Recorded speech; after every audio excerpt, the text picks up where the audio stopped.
This is Car Guys New England, your YouTube channel for anything automotive. This is Jay with Car Guys New England, and I have an update on the town car. The headers are installed, and I apologize to you guys, I didn't do an install video. It was actually something that was beyond what I could do here. So it ended up actually, I sent the car over to my friend's shop. It's called Ken's Auto in Billerica, Mass. Don't worry guys, I still go to Silver Arrow Service for all my Lamborghini stuff, but Ken's Auto, I've known him since high school, and he's always done a fantastic job, and he's very familiar with the Panther platform, so I put it in his care, and he did an excellent job installing the headers. So a couple little just cliff notes about the install. According to Stainless Works, that you should actually undo one of the engine mounts. We didn't need to do that on this, which was nice. The other thing is all the bolts came out for the old exhaust manifolds except for one that snapped. I was honestly expecting all 16 to snap, looking at the condition of what was on there.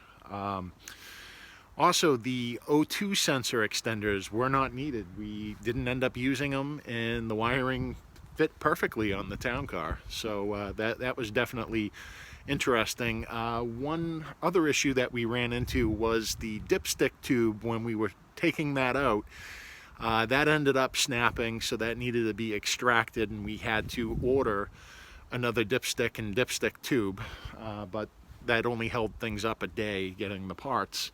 And also the EGR tube, keep this in mind, you have a 50-50 chance of it breaking when you go to do the headers.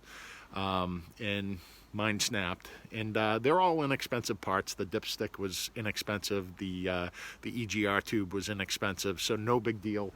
But they're in, they are absolutely awesome. So I'll give you guys a quick clip so you can check it out and get an idea of how loud they are with my Flowmaster 50 series Delta Flowmasters, and those are supposed to be the quiet Flowmasters. Wait until you hear this.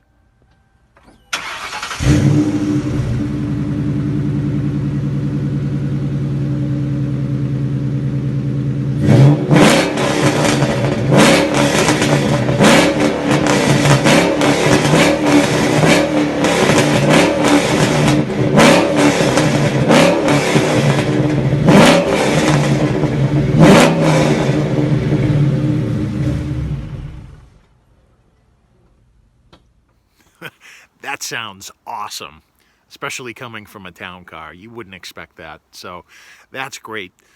The next thing actually I'm going to do, I'm going to show you guys, I'm going to get out my FLIR camera, and I'm going to show you on a warm engine what the headers look like with the wrap on them and everything. Yes, they're still hot, and they're going to be hot, but not as hot, I think, as a lot of people would expect.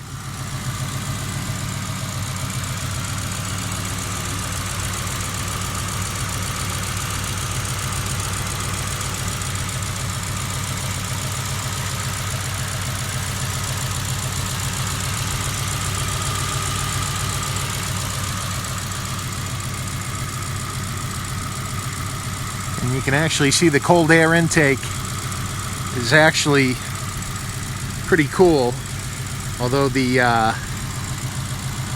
headers, those suckers are warm.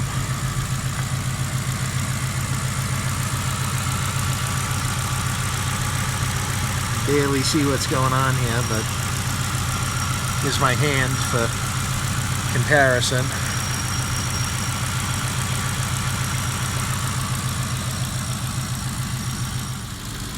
Here it is under a different palette. You know, yes, the headers are definitely hot, which you can see, but it's not that bad. So as you can see in those two FLIR videos, the first one Obviously you can see that the headers are hot, and that's to be expected, but in reality they're just as hot as the intake manifold on one part of it. So definitely I think there's a cooling effect there. In the second video as well, you can see that. One other note I wanted to add, the cold air intake, you can actually see that the tube is cool. And I never really followed up on that in the video, and I'll get more in depth in that in the future, but just kind of a cool note to point that out. And one other note, you'll notice my car is a lot lower, and I'll do a separate video on that, but we also installed the RideTech front coilover system, and then we adjusted the air ride bracket by moving it to the driver's side to bring it down a little bit. I think I might bring the back down a little bit more. It got a little bit of a rake to it, but yeah, we'll see what happens with that. But they ride great, but we'll save that for another video. This is Jay with Car Guys New England. Thank you very much for watching. If you enjoyed this video, be sure to give it a like. If you have questions or comments, be sure to comment down below. Until next time, take care.